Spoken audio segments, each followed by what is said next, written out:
Hi, it's Long Young from LD Legal LLC.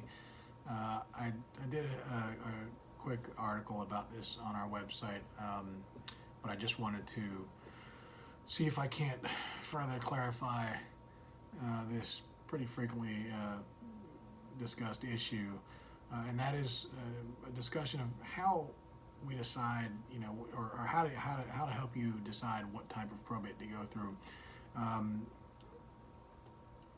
Basically, probate is a court-supervised process of administering someone's estate after they pass away. And what I mean by that is, if you die and you have $10,000 in a bank account, and that bank account's just stuck in your name, then the only way that your heirs or anybody else can access those funds is to open up a probate case in probate court in the county where the deceased lived. Once you've made a determination that you have to go through probate, you have two choices. You have formal administration, and you have summary administration. Formal administration is Florida's version of a traditional probate process, and essentially it's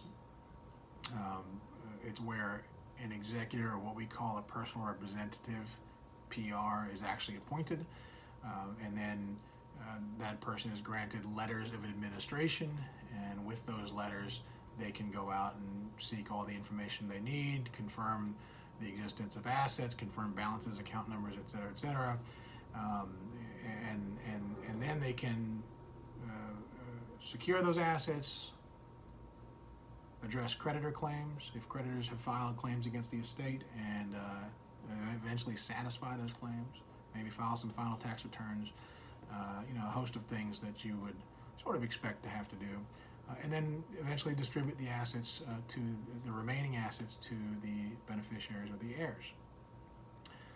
So think of formal administration as our Florida's traditional probate process. Every state in the country has a form of this administration.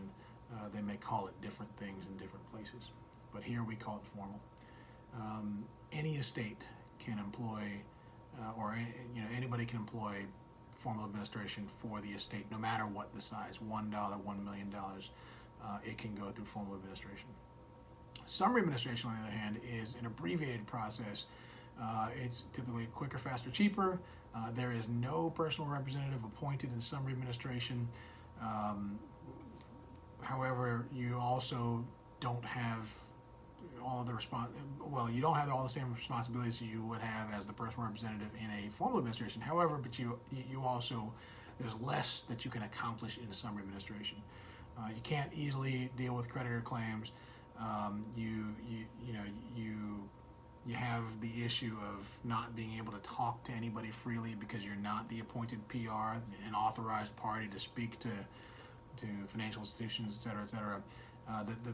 One of the things that we sometimes run into is if there's a mortgage outstanding on the property, some banks will refuse to talk to you. Even if you show that you inherited the property, they may refuse to talk to you because you're not the appointed personal representative for the estate in a summary administration. The eligibility is a little bit more strict with summary. It's a lot more strict for summary administration. The assets must be worth less than $75,000, not including the primary residence, the homestead. But if all other assets are less than $75,000, then you're eligible for summary administration, or eligible to use summary administration. And then you've got, or if it's been more than 2 years since someone died. So if you have a $10 million estate, but it's more than 2 years since date of death, you can also use summary administration. May not be practical, but it's an option. Also, summary administration requires that you be very precise with the assets that are being transferred. You can't just say bank account $10,000. You have to say bank account ending 1234, $10,000. So there has to be some precision there. If you don't know enough of the details about the account, you got to go to formal administration. There's this conversation could last much longer, but I want to keep this video short and just understand there's some complexities involved in making that determination ultimately. The last thing I'll leave you with is there's an analogy that I like to use when you're choosing between summary and formal, assuming that you're eligible for both. If you show up to build a house and if you're going through formal administration, so to speak, it's like building that house with a full set of tools: table saw, you know, electric drill, you know, all the tools that you would need to build a house. Going through summary administration is kind of like showing up to that work site with just a hammer, and that's all you've got to build that house. So, you know, formal administration allows you to have more tools to get things done. But summary administration is often a perfectly viable option for you. But you know, you need to let somebody who's got the experience to make that determination for you, so you don't waste money, and also you're not spinning your wheels and adding delays to the process. So that's all I've got for you today. I hope you enjoyed this video, and if you have questions about a potential probate matter or estate planning or anything else that we do here, please feel free to reach out. Thanks.